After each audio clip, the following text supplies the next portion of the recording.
Hey everybody, welcome back to the channel. We're going to be taking a look at the Riland MIG 145E today. We'll get into it right away. This is everything that comes in the box. I went ahead and pulled that out of the package, not this anchor plate. We'll talk about that in a minute. Comes with a quick start guide, user's manual. We'll set those off to the side. I've looked through both. A ground clamp and cable, which is a DINS plug cable, and then obviously the MIG torch. A carrying strap, a nozzle for the MIG torch or MIG gun, about a pound of wire, this cheap little wire brush and hammer, and then obviously the unit itself. I'm going to put the Flux core nozzle on here. This is the style I prefer to run, so that's why I'm going to run that one. We will use their wire, and with that wire today we're going to weld back one of the anchor plates back on a T-post. I actually have two of them. We'll just probably over weld it a little bit just because these things fell off. I need them again. I use them for my firewood stack right now. Got 1,000,001 uses for T-posts, but right now I need these ones for my firewood stack, so I need to get this anchor plate welded back onto the T-post. So we'll just go over each of the components individually and go over the machine itself before we get into the actual welding. I appreciate again that they included the Flux core nozzle. That's my preference. MIG gun has a little hook here.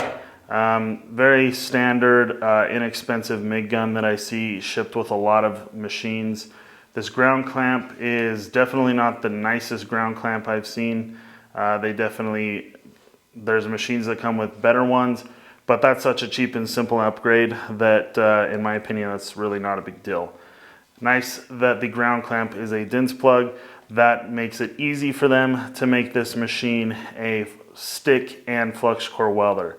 I'm going to probably run just a little bit of stick. I hardly ever do any stick welding. They didn't include a stick electrode holder in this kit, but I've got several of them floating around here from other machines. Over here with the power cord, just a simple 110 plug-in. The wire itself is not especially thick and the insulation itself is not especially high quality. Most of us are just going to plug in one of these welding machines and pretty much leave it there. It's nice if they include better quality components, but there's really nothing wrong with this.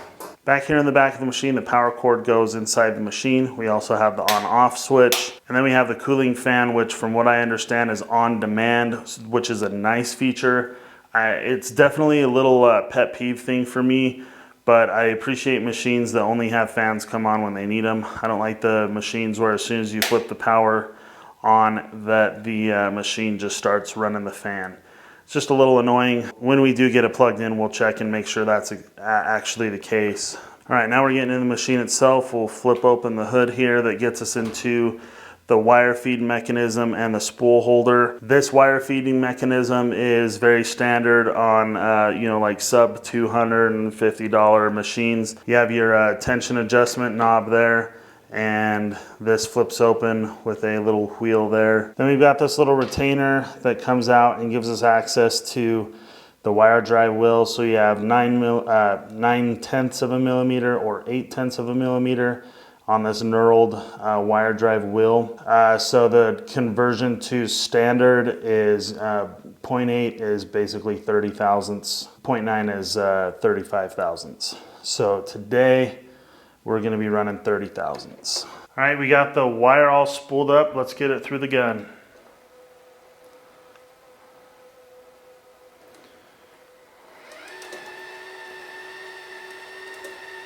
Looks like it has a feature where it senses that you're trying to run the wire through for the first time and it speeds itself up.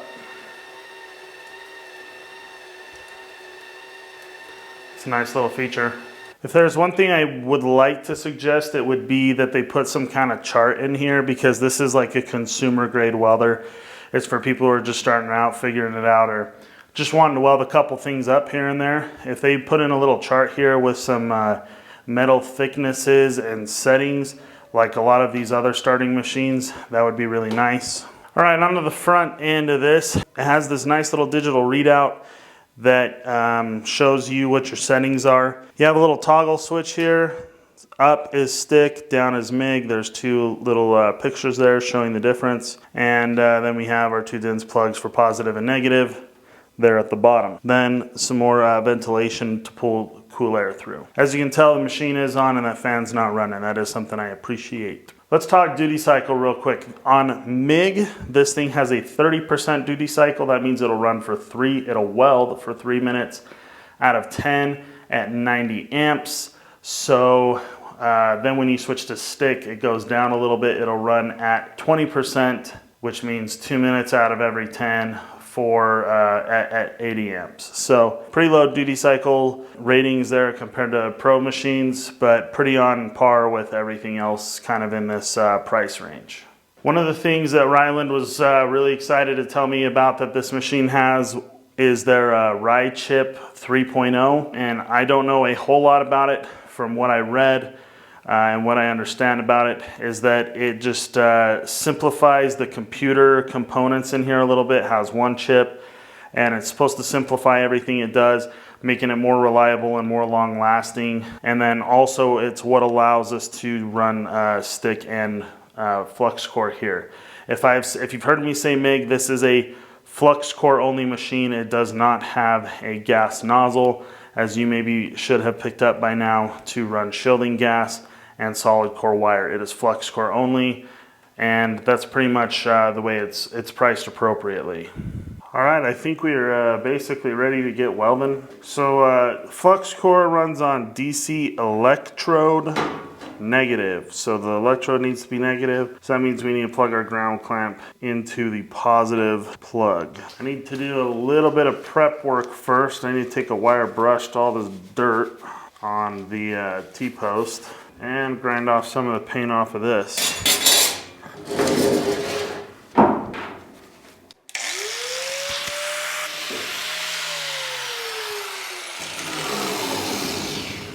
All right, I'm gonna start with about 105 amps.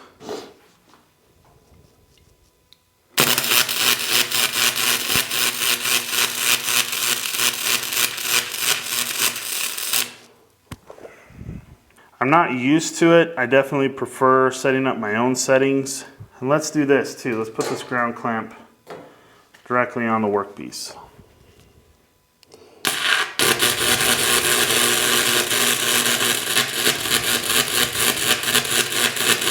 There we go. That was actually a decent weld there. And we'll do one more on this side.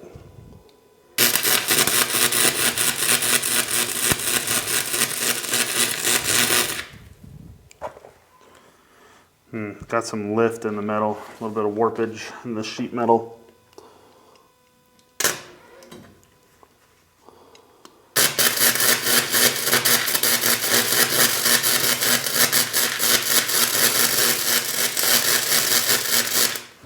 Yeah, we're burning them in a little too hot. Let's turn it back down.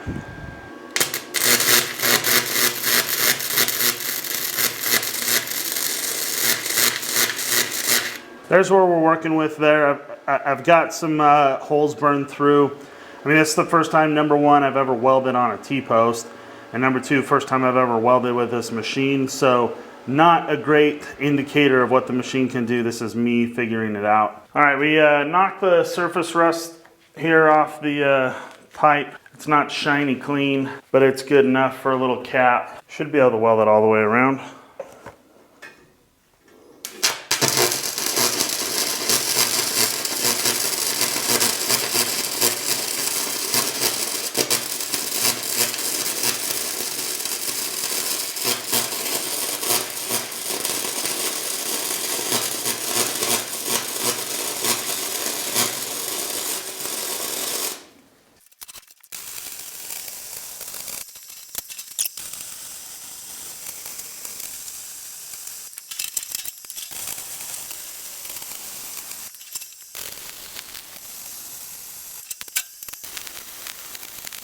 One thing that I'm thinking now that I got a nice, real good full weld is that the wire that this thing comes with is not really that great, and you're probably going to want to automatically purchase some better wire. You know, they're just trying to give you a little sample, something you can get going with here. I don't think they're trying to give you the world's, highest quality welding wire just to start off with. They're just giving you a little something to work with so you can get going. If it was me, I'd probably purchase some other wire with it when you pick it up, if you decide to pick it up. Speaking of purchasing it, there will be a link in the description below to Amazon. It's an affiliate link. If you use that link, it doesn't cost you any extra. You just help support the channel a little bit. I get a very, very small commission if you decide to purchase it. All right, so what I'm gonna be running here is some 3/32 7014. I'm sure the guys that regularly watch my welding content are tired of hearing this, but it is just the fact. It is the case. I don't stick weld. I am in no way, shape, or form a certified welder.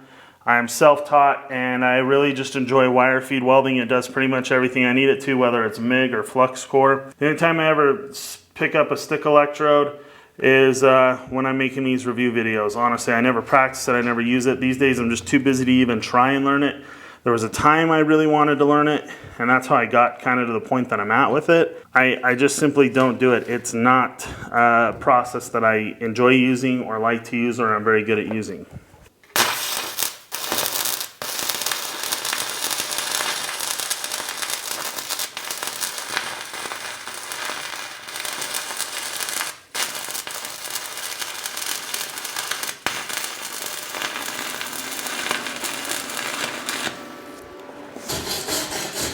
Okay, there you have it. There's an ugly little stick bead.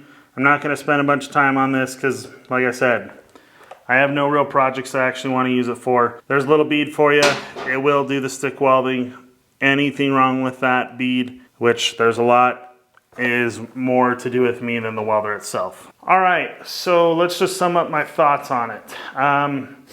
Would I buy this thing myself? Well, I mean, there's just so many options out there. It's really hard to say. I'm not here to tell you which welder to buy. I'm just going to tell you that I think that this thing works and it welds acceptably. I would get a little bit better quality wire to run through it. Like I said, this is no knock on Riland. I think they're, just giving you a spool of wire to get you going. The ground clamp is not exactly the, nicest ground clamp that I've seen come with an inexpensive sub $200 welder. They should probably include a stick electrode, charge an extra 10 bucks for the thing or whatever, just so you have that option if they really want people to have that option. Nothing wrong with this thing. If you're thinking about picking it up, definitely an option out there for you. Make sure you give this video a thumbs up if you haven't already, and if you're not a subscriber, click subscribe for occasional welding content. I do all kinds of things, got a little homestead going here, and welding is definitely a big part of what I do. I just have very little time for all the projects, it seems. Thanks everybody for watching. We'll see you in the next video.